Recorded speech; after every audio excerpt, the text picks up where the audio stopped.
आज हम बात करने वाले हैं PT 365 इकोनॉमिक्स के बारे में। ये 5th लेक्चर है इकोनॉमिक्स का PT 365 2021 का। तो पहली न्यूज़ है लेबर एम्प्लॉयमेंट स्किल डेवलपमेंट और एंटरप्रेन्योरशिप पे, और ये है पीरियोडिक लेबर फोर्स सर्वे 2018-19 का। तो पीरियोडिक लेबर फोर्स सर्वे जो होता है वो रिलीज़ करा गया है नेशनल सैम्पल सर्वे ऑफिस के द्वारा। 2017 में NSSO ने इसको लॉन्च करा था, पीरियोडिक लेबर फोर्स सर्वे, जो एस्टिमेट करता है एम्प्लॉयमेंट कितनी है और अनएम्प्लॉयमेंट कितनी है, लेबर फोर्स पार्टिसिपेशन रेट कितना है, वर्कर पॉपुलेशन रेट कितना है और अनएम्प्लॉयमेंट रेट कितना है कंट्री में।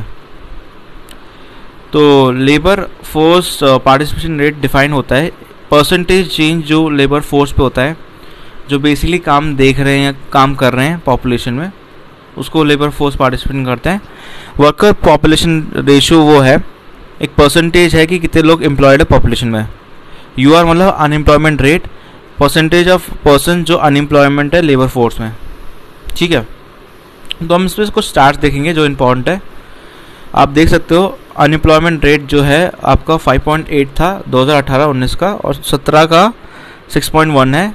लेबर पार्टिसिपेशन रेट है 37.5 2018 का, और लास्ट ईयर का था 36.9। वर्कर पॉपुलेशन रेशियो जो था वो 35.3 था, और 2017 का 34.7 था। अर्बन पॉपुलेशन की बात करूँ तो कम ही था, अर्बन में 7.7 का जो अनएम्प्लॉयमेंट रेट है वो कम था, और रूरल में आपका 0.3% कम है। ठीक है, तो यहाँ पे फीमेल पार्टिसिपेशन की बात करें 2018 का तो 18.6 पार्टिसिपेशन रेट है, जबकि 2017 का 17.5 है। तो मतलब कुछ पॉजिटिव ग्रोथ दिखी गई है। और ये जो अनएम्प्लॉयमेंट रेट था ये 5.8 पे रहा था, जैसे कि आप देख सकते हो, और ये रिटेन करता है 2019 से 20 तक। और कुछ चेंजेस होंगे, पर 2020 में तो ऑब्वियसली जब पैंडेमिक आ गया तो चीज़ें पूरा जो डेटा होगा वो अलग ही चीज़ शोकेस करेगा कि कितने लोग अनएम्प्लॉयड हो गए। ठीक है, इसके अलावा रिलेटेड न्यूज़ में क्या है, टाइम यूज सर्वे है TUS, जो नेशनल सैम्पल सर्वे ऑफिस ने निकाला है। ये ministry of statistics and programme implementation ने रिलीज़ करा है, जो इंडिया का फर्स्ट है टाइम यूज सर्वे, जिसका पीरियड है जनवरी टू दिसंबर 2019 का। ऑब्जेक्टिव क्या है इसका कि देखता है participation of main and women कितना है और कितने ग्रुप्स हैं जो पेड और अनपेड एक्टिविटीज़ में है। नेक्स्ट जो न्यूज़ है वो है लेबर कोड, बहुत ही ज़्यादा इम्पॉर्टेंट है। इवन मैंने EPFO का एक सीरीज़ निकाली थी, उसमें लेबर कोड के बारे में बात करी थी, उसका भी लिंक मैं आपको डिस्क्रिप्शन में डाल दूँगा। तो जो भी EPFO का प्रिपेयर कर रहा है, EPFO एग्ज़ाम के लिए UPSC का जो कंडक्ट कराया जाता है, सबको पता है पोस्टपोन हो चुका है, उस पर भी वीडियो है। और आगे जाके ये तो इससे एक क्वेश्चन आएगा ही आएगा। तो पार्लियामेंट ने 3 लेबर लॉज को, occupational safety health working condition code 2020, industrial relation code 2020 और code on security social security को एक साथ लाया है। और ये इसमें फीचर्स क्या थे जो पहले की लॉज से उसको मर्ज कर दिया है इवेंचुअली। तो इसमें पहला आता है ट्रेड यूनियन एक्ट 1926 जो इम्पॉर्टेंट है, और इंडस्ट्रियल एम्प्लॉयमेंट 1946 और इंडस्ट्री डिस्प्यूट एक्ट 1947 को। तो इन सब को कंबाइन करके इन तीनों में डिस्ट्रीब्यूट कर दिया है। तो प्रोविज़न देख लेते हैं, वर्कर कौन है इस कोड के अंडर। वर्कर वो है जो पर्सन काम करता है और उसको रिवॉर्ड मिलता है। ठीक है, ये एक्सक्लूड करता है पर्सन जो एम्प्लॉयड है किसी भी मैनेजरेबल या एडमिनिस्ट्रेशन कैपेसिटी में या किसी सुपरविजन में जिसमें वेजेस हो और वो 18,000 से ऊपर हो। तो 18,000 से ऊपर है तो वो वर्कर नहीं होगा। स्टैंडिंग ऑर्डर्स क्या है, जितने भी इंडस्ट्रियल एस्टैब्लिशमेंट है 300 वर्कर के या ज़्यादा, वो प्रिपेयर करते हैं स्टैंडिंग ऑर्डर्स, जिसमें क्लासिफिकेशन ऑफ वर्कर्स आता है, मैनुअल ऑन इन्फॉर्मिंग वर्कर्स आता है अबाउट वर्क आवर्स, हॉलीडे, पे डेज, वेज रेट्स। तीसरा है टर्मिनेशन ऑफ एम्प्लॉयमेंट। फोर्थ है ग्रीवेंसेस रिड्रेसल मैकेनिज्म जो वर्कर्स के लिए है। प्रायर परमिशन ज़रूरत पड़ती है गवर्नमेंट की, अगर क्लोजर कर रहे हो, ले ऑफ कर रहे हो या रिट्रेंचमेंट कर रहे हो, तो ये रिक्वायर्ड है कि आपको इस्टेब्लिश करना पड़ेगा कि आपके यहाँ 300 वर्कर है जो काम कर रहे हैं एटलीस्ट। और क्लोजर्स के जब क्लोज कर रहे हो तो आपको गवर्नमेंट की परमिशन चाहिए, चाहे कुछ भी कर रहे हो। सेंट्रल गवर्नमेंट एम्पावर्ड है कि वो अलाउ कर सकता है, इंक्रीज कर सकता है थ्रेशोल्ड का नोटिफिकेशन के through. Negotiating union and council, अब यहाँ पे एक है सोल नेगोशिएटिंग यूनियन, तो यहाँ पे ये समझना ज़रूरी है कि एक से ज़्यादा लोग रजिस्टर्ड ट्रेड यूनियन हो सकती है जो वर्कर्स की हो, और वो फंक्शन करती है ताकि वो इस्टेब्लिश करे ट्रेड यूनियन का बेनिफिट। ट्रेड यूनियन में 51% होते हैं वर्कर्स जो मेंबर्स रहते हैं, और वो रीनेगोशिएट कर सकते हैं as a sole negotiating union. Negotiation council क्या है, अगर मान लो कोई ट्रेड यूनियन नहीं है जो एलिजिबल हो सोल नेगोशिएटिंग यूनियन में, तो नेगोशिएटिंग काउंसिल फॉर्म होगा जहाँ पे रिप्रेजेंटेशन जो मिलेगा उसमें 20% एटलीस्ट वर्कर्स होने चाहिए मेंबर्स। और ट्राइब्यूनल भी सेटअप होता है जो डिस्प्यूट में होता है, डिस्प्यूट अगर कोई आता है तो ये इंपॉर्टेंट है क्योंकि इंडस्ट्रियल ट्राइब्यूनल जो कंसिस्ट करता है जुडिशियल मेंबर या एडमिनिस्ट्रेटिव मेंबर्स वो उसमें रहता है, और ये कोर्ट क्लासीफाई करता है कोई भी डिस्प्यूट हो रिलेटेड टू डिस्चार्ज, डिसमिसल और रिट्रेंचमेंट अदरवाइज टर्मिनेशन सर्विसेज का, जो कि इंडिविजुअल वर्कर को मिलता है। इन केस डिस्प्यूट अगर होता है टर्मिनेशन ऑफ इंडिविजुअल वर्कर्स का, तो वर्कर अप्लाई कर सकता है इंडस्ट्रियल ट्राइब्यूनल जो कि एडजुडिकेशन के लिए होगा, जो कि 45 डेज का डिस्प्यूट के लिए होगा after application for conciliation of the dispute. Reskilling fund क्या है, रीस्किल करता है उन वर्कर्स को जो फायर्ड है, कंट्रीब्यूशन होता है इस फंड में जो एम्प्लॉयज़ करते हैं।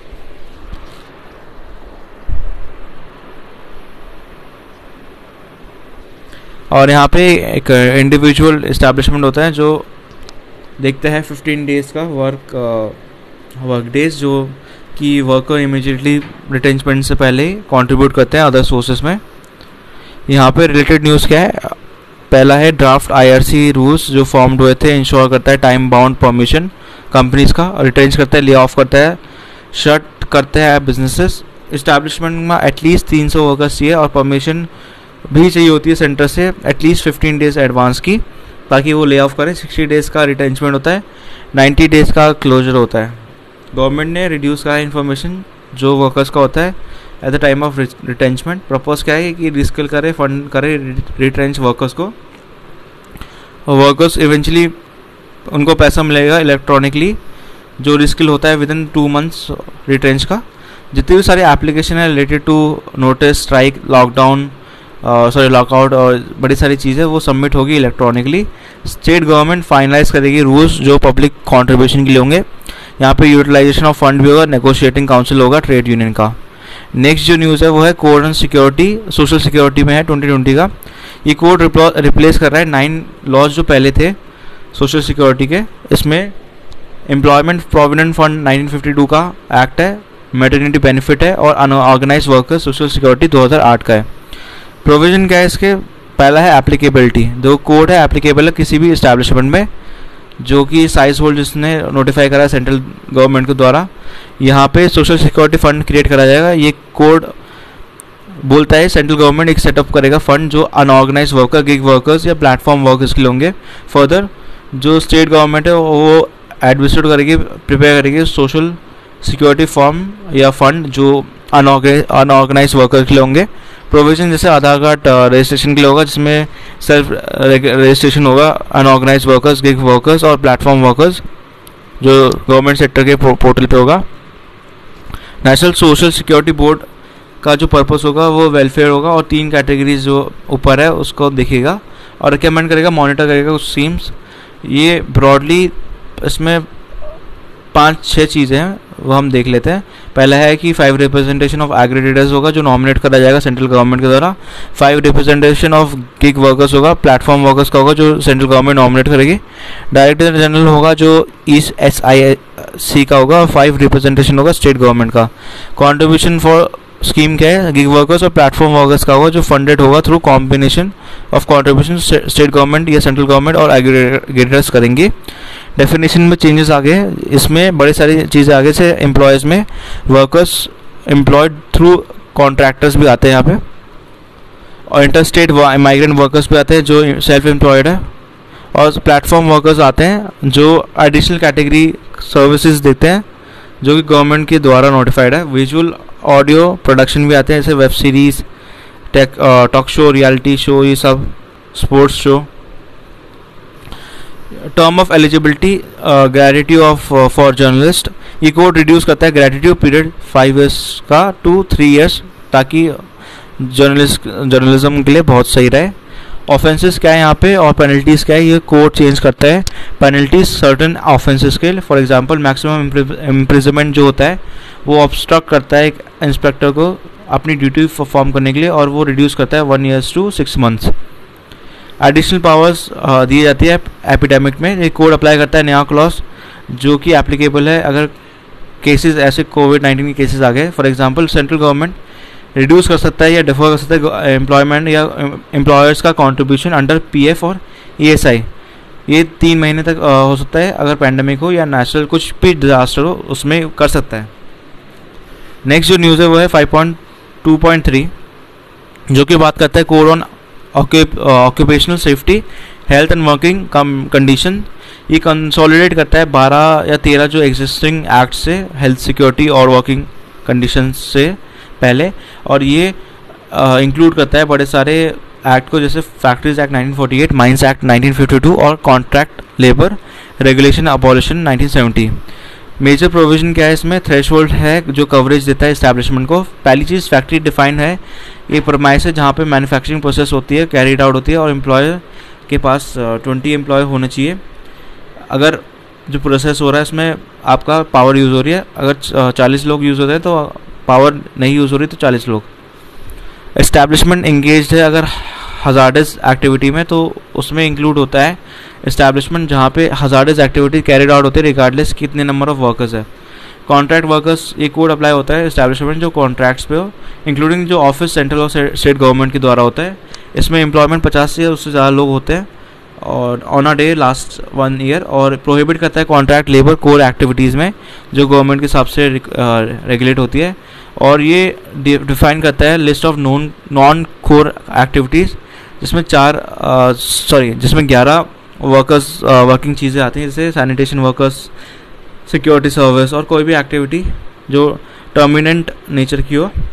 वर्किंग आवर्स और एम्प्लॉयमेंट कंडीशन क्या है, daily working hours maximum 8 hours का होता है। एम्प्लॉयमेंट दी जाती है वुमेन को और ये इंटाइटल्ड है कोई किसी भी तरह की एम्प्लॉयमेंट इस्टेब्लिशमेंट है, और ये यहाँ पे अगर रिक्वायर्ड है वर्क करते हैं हजार्डस या डेंजरस ऑपरेशन में। गवर्नमेंट रिक्वायर है कि वो एम्प्लॉयर्स को प्रोवाइड करे एडुकेट सेफगार्ड जो कि एम्प्लॉयमेंट में रहता है। एग्जाम्पशन क्या है, ये कोड एम्पावर करता है स्टेट गवर्नमेंट को कि वो एग्जाम्प्ट करे कोई भी नई फैक्ट्री प्रोविजन की कोड के, ताकि वो क्रिएट करे मोर इकोनॉमिक एक्टिविटी जो कि एम्प्लॉयमेंट में रहता है। इंटरस्टेट माइग्रेंट वर्कर्स क्या है, ये डिफाइन करता है इंटरस्टेट माइग्रेंट वर्कर्स का जो पर्सन है मूव कर रहे हैं अगर किसी अदर स्टेट पे और वो ऑब्टेन कर रहे हैं एम्प्लॉयमेंट, तो वहाँ पे जो अर्निंग होगी 18,000 पर मंथ की होगी और उससे ज़्यादा होगी। ज़्यादा हो तो वो सेंट्रल गवर्नमेंट नोटिफाई कर देगी। बेनिफिट क्या है इंटरस्टेट गवर्नमेंट माइग्रेंट्स को, इसमें पहला है कि ऑप्शन देंगे जो बेनिफिट करेंगे पब्लिक डिस्ट्रीब्यूशन सिस्टम में कोई भी स्टेट में, और सेकंड है अवेलेबिलिटी ऑफ बेनिफिट दिया जाएगा बिल्डिंग के अंदर या कोई भी कंस्ट्रक्शन सेस फंड का जो स्टेट ऑफ एम्प्लॉयमेंट में। थर्ड है इंश्योरेंस और प्रोविडेंट बेनिफिट्स दिए जाएंगे वर्कर्स को। नेक्स्ट जो पॉइंट है वो कोड रिमूव करता है प्रोविजन जो जिसके लिए था डिस्प्लेसमेंट अलाउंसेस जो कि था 2019 के बिल में। ये पे करता है displacement allowance inter state migrant workers को जब उनको रिक्रूट कराया जाता है, और वो होता है इक्विवेलेंट टू 50% उनका जो मंथली वेजेस है।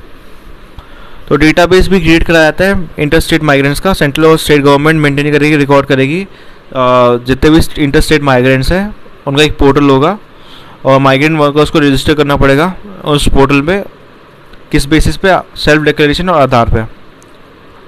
सोशल सिक्योरिटी फंड जो कि है वेलफेयर ऑफ अनऑर्गेनाइज्ड वर्कर्स, ये अमाउंट जो कलेक्ट होगा फ्रॉम सर्टेन पेनल्टीज होगा अंडर दिस कोड जो क्रेडिट कर जाएगा फंड को। गवर्नमेंट प्रिस्क्राइब करेगी कुछ अदर सोर्सेस जो कि ट्रांसफ़र करेंगे मनी टू द फंड। यहाँ पे लेबर कोड के बारे में देख लेते हैं क्या क्या है और क्या क्या था जो हमने बेसिकली डिस्कस करा है, उसी का समरी है। लेबर कोड और इंडस्ट्रियल रिलेशन में पहला है सब स्कीम्स क्या है इसमें, सब स्कीम्स है trade union 1926, industrial employment standard act 1946 और इंडस्ट्रियल डिस्प्यूट 1947। सर्टन प्रोविजन जो अमेंडमेंट हुआ है वो कौन से है, पहला है hiring and firing law eased हो गई है, सेकेंड है लीगल बैकिंग दी है फिक्स टर्म एम्प्लॉयमेंट को, थर्ड है नॉर्म्स टाइटन करें जो फॉर्म करते हैं यूनियन को। इम्प्लीकेशन क्या है इसके, अगर इससे ये होता है कि आप आराम से हायर कर सकते हो, फायर कर सकते हो, ताकि इससे एम्प्लॉयमेंट इंक्रेज हो और यहाँ पे फिक्स टर्म एम्प्लॉयमेंट जनरेट करी जाती है। सेकंड है आपका कोड है labour code on social security and welfare, ये सब स्कीम कर रहे हैं 9 लेबर एक्ट को, जैसे employment compensation act 1923, maternity benefit 1961। कौन से प्रोविजन अमेंड हुए हैं जो आपके थे सोशल सिक्योरिटी गिग और प्लेटफॉर्म वर्कर्स के लिए। सेकेंड है national social security board setup होगा, ये बेनिफिट करेगा 40 ऑर्गेनाइज वर्कर्स को, और सेकेंड है ये ओपन अप करेगा EPF और ESIC इंडिविजुअल के लिए। लेबर कोड क्या है, occupational safety health and working condition में सब्सिम कर रहा है 13 लेबर एक्ट को, जैसे factories act 1948, plantation labour act 1951, mines act 1952। Uniform provision देगा वुमेंस के लिए और जो फिक्स टर्म होता है इसमें, और कॉन्ट्रैक्ट वर्कर्स के लिए स्पेशल प्रोविजन बनाए जाएंगे कुछ सर्टेन क्लासेस के लिए, जैसे फैक्ट्रीज या माइंस या डॉक वर्कर्स के लिए। इम्प्लीकेशन क्या है इसका, इंश्योर करेगा uniform health safety, working hours different classes के लिए इस्टेब्लिश है और एम्प्लॉयमेंट नोटिफाई होगी सेंट्रल और स्टेट गवर्नमेंट के द्वारा। जो नेक्स्ट न्यूज़ है वो है draft code on wages central rules 2020। Ministry of labour and employment ने एक रिलीज करा है कोड ऑन वेजेस रूल्स 2020। तो ये रूल्स जो रिलीज हुए अंडर कोड ऑन वेजेस 2019 का, ये पास हुए थे last year both the houses of the parliament में, और यहाँ पे नया ड्राफ्ट आया है जो बताता है नॉर्मल वर्किंग आवर्स जो है वो रिड्यूस हो गए हैं 8 आवर्स तक। तो आप ये इन्फोग्राफिक देख लेते हैं, इसको समझ लेते हैं क्या था इसमें एक्चुअली। तो व्हाट द रूल्स से सेंटर ने बोला है कि हमें एक नेशनल फ्लोर उन्हें सेटअप करा था जो मिनिमम वेजेस का होगा, और वो स्टेट फॉलो करेंगी, कंपलसरी होगा, रिवाइज होगा हर 5 साल में।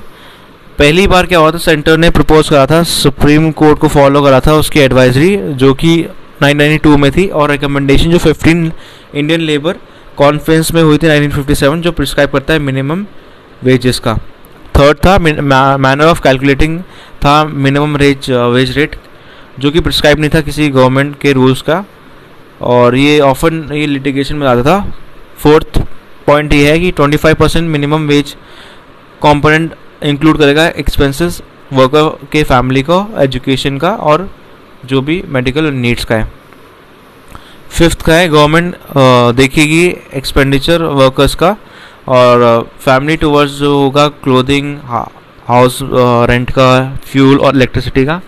सिक्स्थ है मिनिमम वेजेस जो वैरी करता है अक्रॉस स्किल सेट करेगा, जो अनस्किल्ड, सेमी स्किल्ड, स्किल्ड और हाईली स्किल्ड जोग्राफिक्स, मेट्रो और non metro and rural area में होगा। लास्ट जो है सेंटर डिवाइड करता है ऑक्यूपेशन 123 सेक्टर्स में, जिसमें अनस्किल्ड, सेमी स्किल्ड और 320 स्किल्ड और 1111 आपका हाईली स्किल्ड आता है।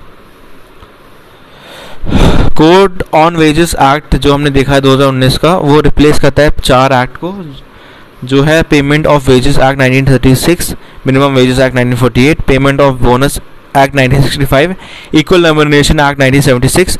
कोड सीक्स टू, अब ये कोड हमने पहले डिस्कस कर रखा है मेरे पहले लेक्चर में, उसका भी लिंक आप नीचे दे सकते हो। कोड यूनिवर्सलाइज करता है प्रोविजन जो मिनिमम वेजेस का है, और टाइमली पेमेंट होती है वेजेस को एम्प्लॉयज़ को इर्रिस्पेक्टिव क्या सेक्टर और वेज सीलिंग है। मिनिमम वेज जो एम करता है, इंश्योर करता है कि यूनिफॉर्म स्टैंडर्ड होना चाहिए जो अक्रॉस द कंट्री हो। एट प्रेजेंट डिफरेंट टाइप के मिनिमम वेजेस होते हैं अक्रॉस द कंट्री और रीजन में, बोथ सेक्टर्स सेंटर में जो रिवाइज होते हैं, इन्फोर्स होते हैं मिनिमम वेजेस का। नेक्स्ट जो न्यूज़ है वो बात करता है आपका फिक्स टर्म एम्प्लॉयमेंट का, कि कितना फिक्स टर्म एम्प्लॉयमेंट होना चाहिए। यहाँ पे ministry of labour and employment ने नोटिफाई करा है, ड्राफ्ट करा है मॉडल स्टैंडिंग ऑर्डर्स 2020 जो मैन्युफैक्चर करता है, माइन करता है सर्विस सेक्टर को। ड्राफ्ट डॉक्यूमेंट एक्सप्लिसिटली मेंशन करता है फिक्स टर्म एम्प्लॉयमेंट, जो एक वन क्लासिफिकेशन है वर्कर का। इस न्यूज़ में और क्या है, ये ड्राफ्ट इंसर्ट करता है फिक्स टर्म को एज अ कैटेगरी, बट ये रिमूव करता है कैजुअल वर्कर को फ्रॉम द लिस्ट। इसमें 6 कैटेगरीज आती है: परमानेंट, टेम्पररी, अपेरेंटिस, प्रोबेशनरीज, बैंडल्स, फिक्स टर्म एम्प्लॉयमेंट। अब बैंडल कौन है? एक वर्कर है जो अपॉइंट हुआ है किसी पोस्ट के लिए जो कि परमानेंट हो या प्रोबेशन में हो, वो टेम्परली एब्सेंट हो। ठीक है, ये एप्लीकेबल है मैन्युफैक्चरिंग और माइनिंग इस्टेब्लिशमेंट है जिसमें 300 या उससे ज़्यादा वर्कर्स होते हैं। ये ऑर्डर फाइनलाइज करता है, इंटीग्रेट करता है इंडस्ट्रियल रिलेशन कोड को 2020 को, जब वो रिसीव करता है फीडबैक एक्सपर्ट से, कमेटीज से और बड़े सारे लोगों से। बैकग्राउंड क्या है? स्टैचुटरी स्टेटस जो फिक्स टर्म एम्प्लॉयमेंट का है। इसकी बात करें तो industrial employment standard order act 1946 में fix term employment initially available था अपीरियल मैन्युफैक्चरिंग सेक्टर में, जो 2016 का था। देन जो फुटवेयर का मैन्युफैक्चरिंग सेक्टर है 2017 का, वो अमेंडमेंट के थ्रू चला गया। फिर आपका industry employment standing order central amendment rules 2018 का अलाउ करते हैं इंडस्ट्री को कि वो हायर करे कॉन्ट्रैक्चुअल बेसिस पर जिसका फिक्स टर्म होता है। देन उस लाइन्स पे जो यूनियन मिनिस्ट्री ऑफ लेबर ने अर्ज करा है स्टेट्स को कि वो इशू करे सेपरेट ऑर्डर्स जो परमिट देते हैं फिक्स टर्म एम्प्लॉयमेंट को, जो अक्रॉस ऑल इंडस्ट्री होता है। फिक्स टर्म एम्प्लॉयमेंट क्या होता है? फिक्स टर्म एम्प्लॉयमेंट एक कॉन्ट्रैक्ट होता है जहाँ पे कंपनी या एंटरप्राइज हायर करती है एम्प्लॉयज़ को कुछ स्पेसिफिक टाइम के लिए, मोस्टली 1 साल के लिए होते हैं और रिन्यू होता है ये आफ्टर जब सर्विसेज एक्सपायर होती है डिपेंडिंग ऑन द रिक्वायरमेंट। ठीक है, तो फिक्स टर्म वही होता है, 1 साल के लिए आप हायर कर रहे हो। अब कंपैरेटिव एनालिसिस कर लेते हैं ताकि हमें समझ में आए कि परमानेंट एम्प्लॉय में क्या होता है, फिक्स टर्म एम्प्लॉय में क्या होता है, कॉन्ट्रैक्ट लेबर में क्या होता है। Type of employment fix term का क्या होता है? एम्प्लॉयमेंट जो होता है रिटर्न कॉन्ट्रैक्ट होता है, कोई कॉन्ट्रैक्टर एजेंसी इन्वॉल्व नहीं होती और पेरोल एस्टैब्लिशमेंट के ऊपर होती है। टर्म क्या होता है फिक्स टर्म एम्प्लॉयज़ का? वो एक स्टिपुलेटेड फिक्स टर्म होता है, एम्प्लॉयमेंट लैप्स कर जाती है जब 1 साल हो जाता है, फिर रिन्यू होता है। इसमें नोटिस नहीं रिक्वायर्ड होता है रिटेंचमेंट के लिए। नेचर ऑफ वर्क स्पेसिफाइड नहीं है। परमानेंट एम्प्लॉय कौन थे? वो डायरेक्टली रिटन कॉन्ट्रैक्ट के अंदर होते हैं और उनका पेरोल एस्टैब्लिशमेंट डिसाइड करती है। टर्म क्या होता है? यहाँ पे एम्प्लॉयमेंट जो है परमानेंट बेसिस पे होता है और नोटिस देना चाहिए पहले अगर वो टर्मिनेट कर रहे हैं एम्प्लॉयमेंट, तो यहाँ पे इंपॉर्टेंट चीज़ है ये। और नेचर ऑफ वर्क क्या होता है? Hire for routine work. Contract labour engage होते हैं, इनका टाइप ऑफ एम्प्लॉयमेंट ऐसा है कि ये एंगेज होते हैं एस्टैब्लिशमेंट है थ्रू अ कॉन्ट्रैक्ट या एजेंसी। यहाँ पे पेरोल नहीं होता है एस्टैब्लिश, ये टर्म्स और नेगोशिएशन पे बेस्ड होते हैं कॉन्ट्रैक्टर के हिसाब से। और नेचर ऑफ वर्क क्या है इसमें? ये एम्प्लॉयमेंट प्रोहिबिट है कुछ सर्कमस्टांसेस केसेस में अगर सिमिलर वर्क कैरिड आउट किसी रेगुलर वर्कमैन के द्वारा। ठीक है, स्टैंडिंग ऑर्डर क्या है इसमें? स्टैंडिंग ऑर्डर प्रोवाइड करता है कुछ फॉलोइंग चीज़ें जो फिक्स टर्म एम्प्लॉयमेंट के साथ हो। फिक्स टर्म के हिसाब से यहाँ पे एंगेजमेंट जो वर्कर का है वो रिटन कॉन्ट्रैक्ट के बेसिस पे होता है एम्प्लॉयमेंट का, और ये फिक्स टर्म के लिए होता है और ये सब्जेक्ट टू फॉलोइंग कंडीशन रहता है। इसके number of hours, wages, allowances या कोई भी बेनिफिट वो परमानेंट नेचर के नहीं होते। ठीक है, और ये अवेलेबल हो कुछ किसी स्टैट्यूटरी बेनिफिट के लिए जो अवेलेबल है किसी परमानेंट वर्कर्स के लिए, वो दोनों सेम रहते हैं प्रोपोर्शनेटली। और ये पीरियड ऑफ सर्विस जो रेंडर कराता है इसके द्वारा, इवन इफ वो एम्प्लॉयड है वो एक्सटेंड नहीं करता क्वालिफाइंग पीरियड का। थर्ड है कि अवेलेबिलिटी होनी चाहिए ग्रेट्युटी के। तो यहाँ पे रेंडर सर्विस जो होता है कॉन्ट्रैक्ट के अंदर वो 1 साल का रहता है। ग्रेट्युटी मतलब होता है आपका सम ऑफ मनी जो मिलता है आपको जब आप एम्प्लॉयड होते हो या अब किसी कंपनी में काम कर रहे हो, एम्प्लॉय हो, तब कैलकुलेशन जो होती है वो साल के हिसाब से होती है।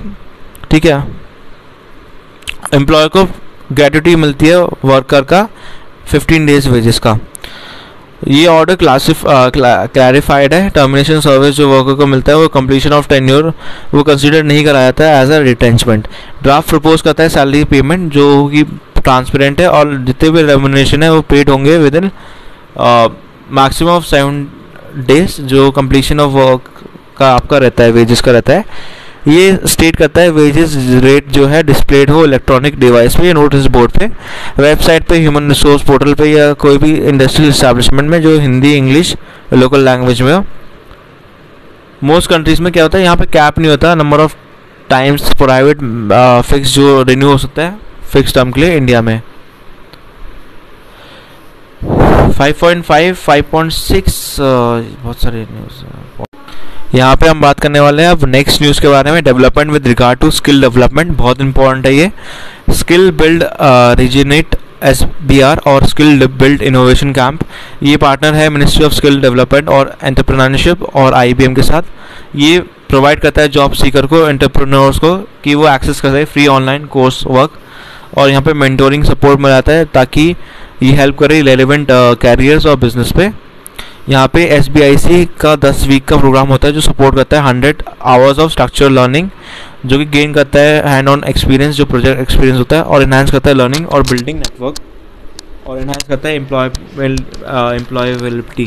National council of vocational education and training NCVET, recently ministry of skill development entrepreneurship ने MSD जो है और NCVET ने अनवील करा न्यू गाइडलाइंस जो अवार्ड करता है बॉडीज़ को, असेस करता है एजेंसी को जो स्ट्रेंथन करे इकोसिस्टम का।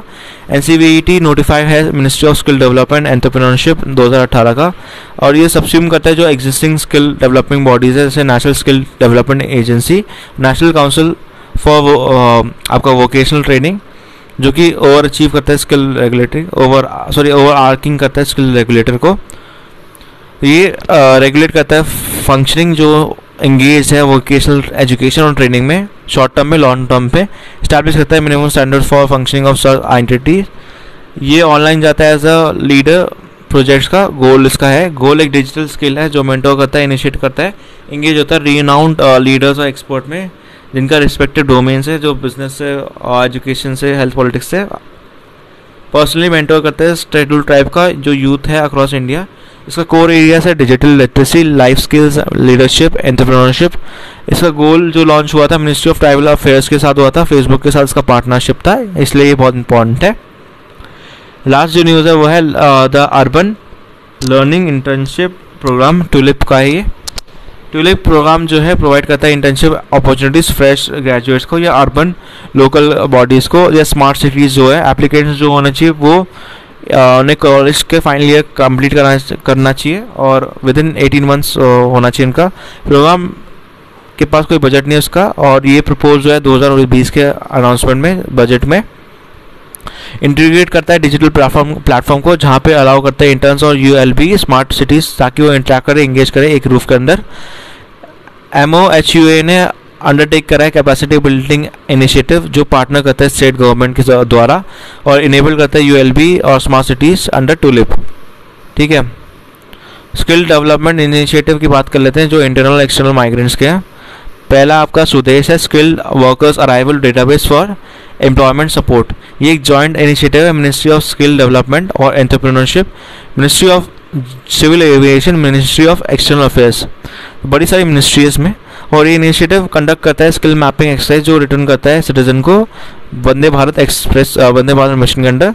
ये क्रिएट करता है डेटाबेस जो क्वालिफाइड सिटीजन के लिए होता है बेस्ड ऑन उनके स्किल है और एक्सपीरियंस है, और ये फुलफिल्ड डिमांड देता है इंडियन और फॉरेन कंपनीज को। सेकेंड है आपका Aatmanirbhar skilled employers employ mapping portal ASIM, एक आर्टिफिशियल इंटेलिजेंस बेस्ड प्लेटफॉर्म है जो मैप करता है डिटेल्स वर्कर्स की, उनके रीजन की, लोकल इंडस्ट्री की, और ब्रिज करता है डिमांड सप्लाई गैप जो स्किल्ड वर्कफोर्स पे हो। डेवलप किसके द्वारा करा है? नेशनल स्किल डेवलपमेंट कॉर्पोरेशन जो कि कोलैबोरेट करता है बेंगलुरु को कंपनी बेटर प्लेस। यहाँ पे थर्ड है नेशनल स्किल डेवलपमेंट कॉर्पोरेशन जो प्लेटफॉर्म स्पीडी स्किलिंग देता है माइग्रेंट रिटर्न्स को। ये फोकस करता है 116 अफेक्टेड डिस्ट्रिक्ट को जहाँ पे स्टेट्स जो स्ट्रगल कर रही हैं रिहैबिलिटेट कर रही है लाइवलीहुड को। इसमें डिस्ट्रिक्ट कौन कौन से आ रहे हैं? आपका आत्मनिर्भर डिस्ट्रिक्ट आ रहे हैं जो प्लान्ड है by the centre, UP, Bihar, MP, Jharkhand, Orissa, Rajasthan. तो इसी के साथ ये न्यूज़ ख़त्म कर रहे हैं आज। नेक्स्ट में हम इसको पूरा कंप्लीट कर देंगे, और तब तक के लिए लाइक शेयर सब्सक्राइब करें चैनल को, और आप लिंक देख लो ना टेलीग्राम का, चैनल का लिंक भी नीचे ही है। तब तक के लिए बाय।